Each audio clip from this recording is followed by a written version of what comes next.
Assalamualaikum warahmatullahi wabarakatuh. Saat sekarang ini kita akan membahas kitab Sunan Abu Daud.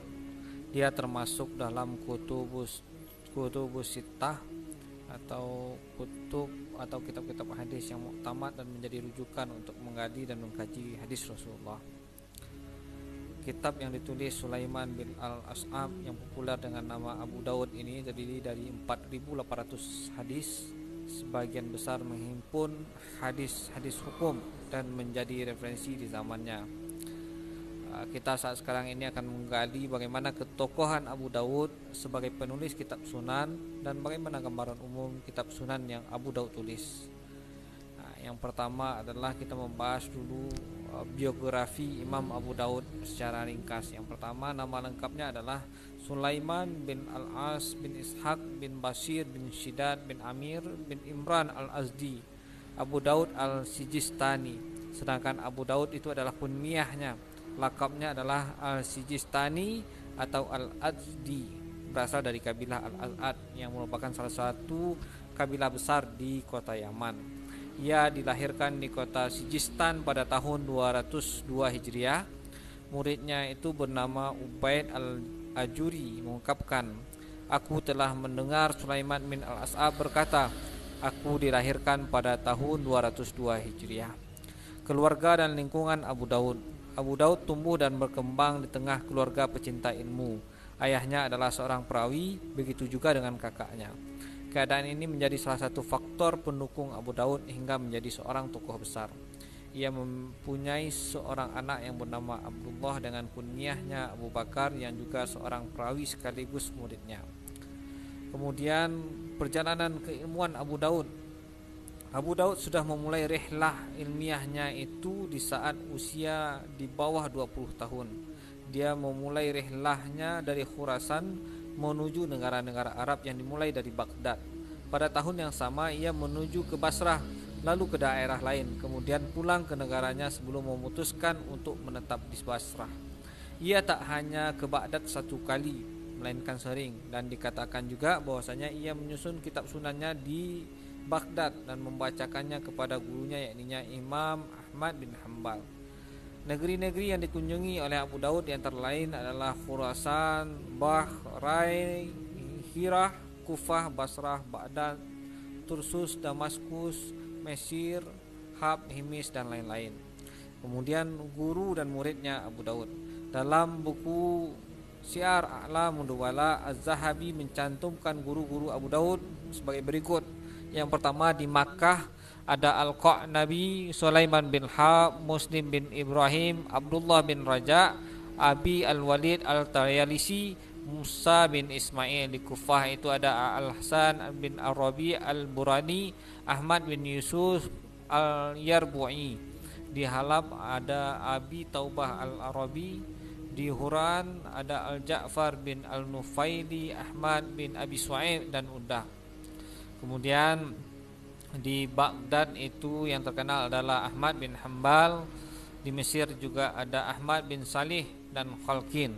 Az-Zahabi juga mencantumkan beberapa nama guru Abu Daud yang tidak ada keterangan tempatnya. Di antaranya adalah Ibrahim bin Bashar al-Ramadi, Ibrahim bin Musa al-Fara, Ali bin al-Madini, dan lain sebagainya. Abu Subah menyebutkan dalam bukunya Firihab As-Sunnah, sebagian guru Abu Daud juga ada yang menjadi guru Al-Bukhari seperti Ahmad bin Hanbal, Utsman bin Abi Syaibah, dan Qutaibah bin Sya'an. Murid-murid Abu Daud itu diantaranya adalah Abu Isa An-Nasai, Ibrahim bin Hamdan Al-Akuli, Abu Al-Tayyib Ahmad bin Ibrahim bin Asnani Al-Baghdadi, Abu Hamid Ahmad bin Ja'far Al-As'ari Al-Asbahani, Abu Bakar An-Najat, dan lain-lain. Kemudian kalau kita lihat kepribadian Abu Daud itu sendiri, Abu Daud termasuk ulama yang mencapai derajat tinggi dalam beribadah, kesucian diri, kesalihan, dan wara' yang patut diteladani. Sebagian ulama berkata, perilaku Abu Daud, sifat dan kepribadiannya itu menyerupai Imam Ahmad bin Hanbal. Jadi Imam Ahmad bin Hanbal ini menyerupai waki seperti Sufyan As-Sauri, Sufyan seperti Mansur, Mansur menyerupai Ibrahim An-Nakhai, Ibrahim menyerupai Al-Qamah, Al-Qamah seperti Ibnu Mas'ud, dan Ibnu Mas'ud seperti Nabi Muhammad SAW. Sifat dan kepribadian seperti ini menunjukkan kesempurnaan beragama, perilaku dan akhlak Abu Daud. Dalam hal penampilan, Abu Daud mempunyai lengan baju yang salah satunya berukuran lebih besar. Ini digunakannya untuk membawa kitab. Ini bisa dilihat dalam kitab Abu Suhbah. Penilaian ulama terhadap Abu Daud. Abu Daud adalah seorang tokoh ahli hadis yang menghafal dan memahami hadis berserta ilatnya. Dia mendapatkan kehormatan dari para ulama, terutama dari para gurunya, yakni Imam Ahmad bin Hanbal. Al-Hafiz Musa bin Harun berkata, Abu Daud diciptakan di dunia untuk hadis dan di akhiratnya untuk surga. Aku tidak pernah melihat orang yang lebih utama daripada dia. Ketika Abu Daud menyusun kitab Sunan, Ibrahim Al-Harbi, seorang ulama hadis, berkata, hadis telah dilunakkan lagi bagi Abu Daud sebagaimana besi-besi dilunakkan untuk Nabi Daud. Ungkapan itu adalah perumpamaan bagi keistimewaan seorang ahli hadis. Dia telah mempermudah yang rumit dan mendekatkan yang jauh serta mempermudah yang sukar. Seorang ulama hadis dan fikih terkemuka yang bermazhab Hambali, Abu Bakar Al-Khallal, berkata, Abu Daud Sulaiman bin Al-As'as Al-Sijistani adalah imam terkemuka pada zamannya, penggali beberapa bidang ilmu sekaligus mengetahui tempat dan tak seorang pun di masanya yang dapat menandinginya. Mazhab fikih Abu Daud. Syekh Abu Isa As-Sayrazi dalam Tabaqatul Fuqaha menggolongkan Abu Daud sebagai murid Imam Ahmad bin Hanbal. Begitu pula Qadi Abu Husain Muhammad bin Qadi Abu Ya'la yang termaktub dalam kitab Tabaqatul Hanabilah. Penilaian ini disebabkan Imam Ahmad adalah guru Abu Daud yang istimewa. Abu Daud wafat pada hari Jumat tanggal 16 Syawal 275 Hijriah dan dikuburkan di dekat makam Imam Abu Sufyan As-Tsauri. Karya-karya Abu Daud adalah diantaranya dia banyak mengeluarkan karya. Di antara karyanya yang cetak adalah kitab As-Sunan yang terkenal itu, kemudian risalah fil wasfi ta'lifihi li kitab As-Sunan, kitab Al-Marasil, Masail Al-Imam Ahmad, Su'alat Abi Daud lil Imam Ahmad fir Rijal, Arwad min Al-Ikhwan wal Akhwat, Su'alat Abi Ubaid Al-Ajri, Abu Daud fil Jarah wa Ta'dil, Al-Zuddu An-Nasih wal Mansukh, dan lain sebagainya. Banyak sekali karangan dari Sunan Abu Daud. Yang paling penting adalah kita membahas bagaimana sih gambaran umum dari kitab Sunan Abu Daud ini sendiri. Kitab ini memuat hadis-hadis hukum sesuai dengan penamaannya, yakninya sunan.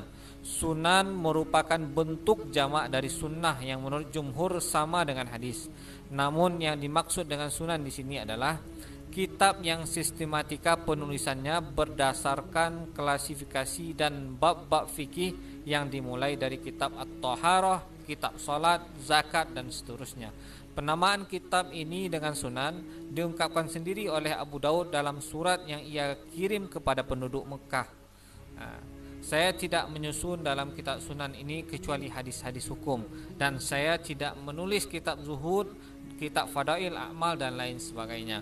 Karya Abu Daud yang satu ini merupakan kitab pertama yang disusun berdasarkan hadis-hadis hukum.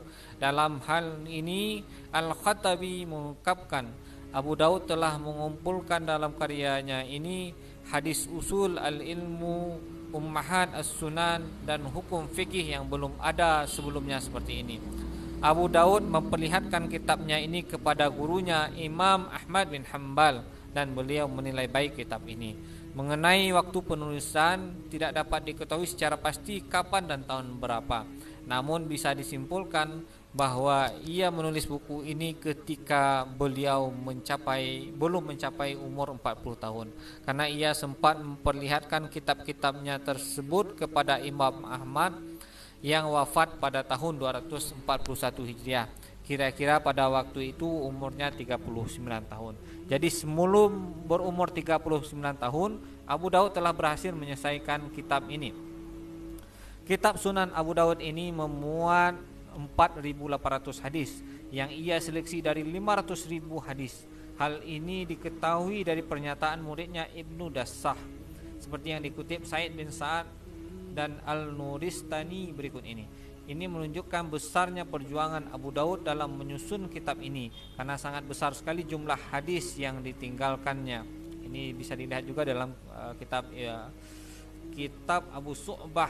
Nah, sekalipun Abu Daud telah menyebutkan jumlah hadis dalam kitab sunatnya, masih terdapat perbedaan pendapat dalam hal ini. Sebagian ada yang setuju dengan mengatakan bahwasanya hadisnya berjumlah 4.800.